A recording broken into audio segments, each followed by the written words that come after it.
Is this all there is to life? Answers from Ecclesiastes, author Ray C. Stedman, copyright 1999.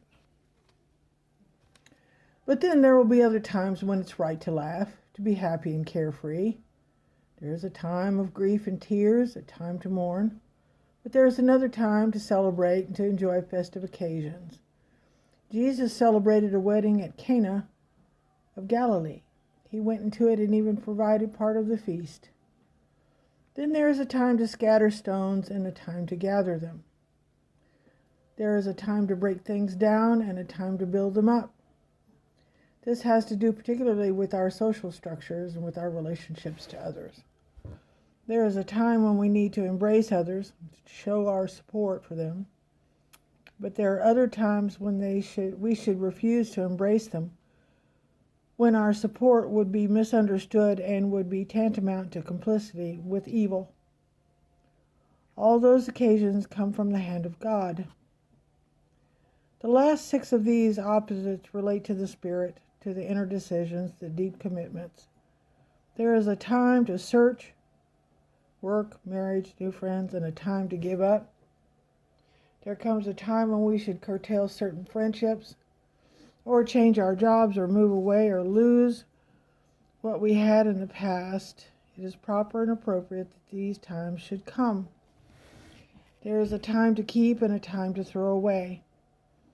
There are values and standards that must never be surrendered, while there are other times when we need to throw things away. Clean out the attic, the garage, throw away old clothes. This can be true of habits and attitudes. Resentments need to be thrown away. Grudges and long-standing hurts need to be forgiven and forgotten. There is a time to be silent and a time to speak. Ecclesiastes 3:7. There are times when we know something, a piece of gossip perhaps, and we should not say it. We should keep silent. There are other times when we should speak, when something we are keeping secret would deliver someone or bring truth into a situation. There is the time to speak up. There is a time to love and a time to hate. Ecclesiastes 3:8. When is it a time to hate? Think of young Abraham Lincoln, the first time he saw human beings sold on the slave blocks in New Orleans. He felt hatred rising in his heart.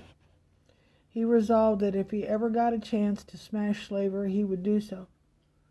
Lincoln's hatred of slavery was perfectly appropriate. There is a time to love, when it is right that we should extend our love to somebody who is hurting, someone who is feeling dejected or rejected, lonely or weak. There is a time for war and a time for peace. Ecclesiastes 3:8. We should remember that as we consider some of the issues before us, when tyranny rides roughshod over the rights of men, there is a time when a nation properly makes war. But there is a time when war is absolutely the wrong thing, when no provocation should be allowed to start one, because war can explode into violence far beyond anything demanded by the situation. How much is permitted in that regard is widely debated today. I point out that all of this is God's wonderful plan for your life. The problem, of course, is that it is not our plan for our life. If we were given the right to choose, we would have no unpleasantries at all in life. But that would ruin us. God knows that people who are protected from everything inevitably end up impossible to live with. They are selfish, cruel, vicious, shallow, unprincipled. God sends these things in order that we might learn that there's a time for everything, the searcher says. But more than that, if God has a time for everything, he also has a certain unchanging principles which we must take into account in everything, as this next passage declares. What does the worker gain for his toil? Ecclesiastes 3:9. What is left over to provide a permanent sense of satisfaction after we extracted the monetary pleasure from some pleasurable experience? That is the question which underlines all of the searcher's examinations. He had already asked 3 times in this book, and the answer follows. I have seen the burden God has laid on man, Ecclesiastes 3:10. Life itself reveals the secret. The principles behind these things can be found by careful, thoughtful examination, something Solomon has been making all along. Now he gives that answer. He found three things. First, he has made everything beautiful in its time, Ecclesiastes 3:11. We have already looked at that. Everything is appropriate and helpful to us, even what appears to be negative. These are not curses or obstacles. They are God's blessings deliberately provided by him. Even our enemies are a blessing. I received a letter from a businessman friend of mine in Dallas.